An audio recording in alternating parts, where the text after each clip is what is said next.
The morning fog still hugged the edges of Base Camp Echo when a trembling old hand lifted a steaming cup of coffee. To most people, it was just an elderly man. Quiet, slow, almost invisible. No one knew that this same hand had once carried the weight of missions no map dared to show. Just then, a young Marine captain walked in, loud and confident. He spotted the old man sitting alone and nudged his team with a grin.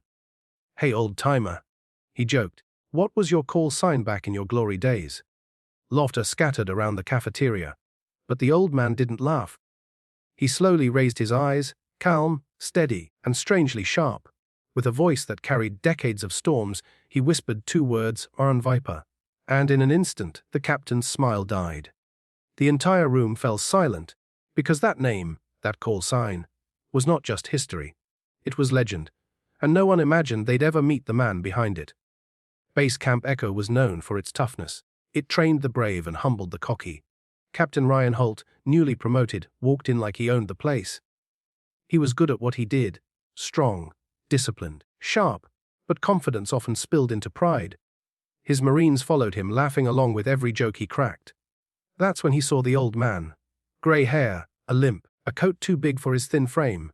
Someone any young Marine would assume was just a retired clerk or mechanic.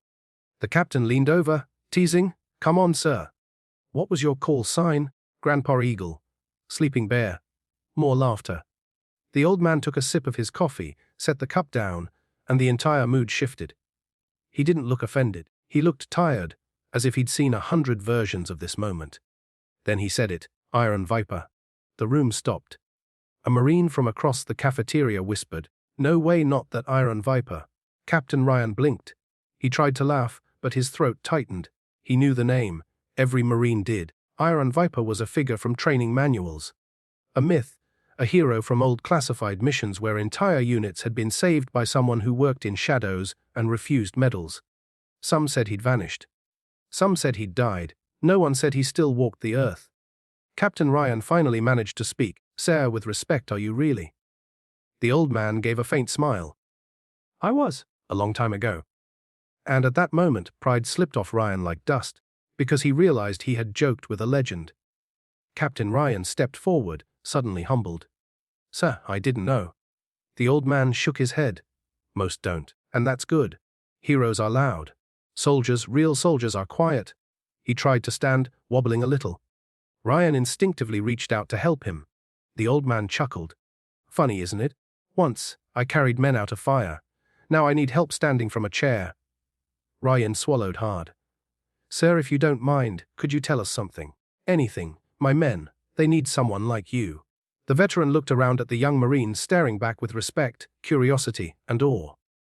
Then he spoke, slowly, carefully, every word sinking deep. "Listen to me. Strength isn't the muscle you show. Bravery isn't the danger you walk into. And leadership isn't the voice that shouts the loudest." He looked directly at Ryan. "It's the voice that stays calm when everyone else breaks. It's the person who stands back up when standing hurts. And it's the one who lifts others, even when no one is watching." The room was absolutely silent. Ryan felt something shift inside him. Something that medals, ranks, or drills had never given him. Before leaving, the old man put a hand on Ryan's shoulder. "Captain, lead them well. Not with fear. With heart. That's what Iron Viper stood for, and what you must stand for now."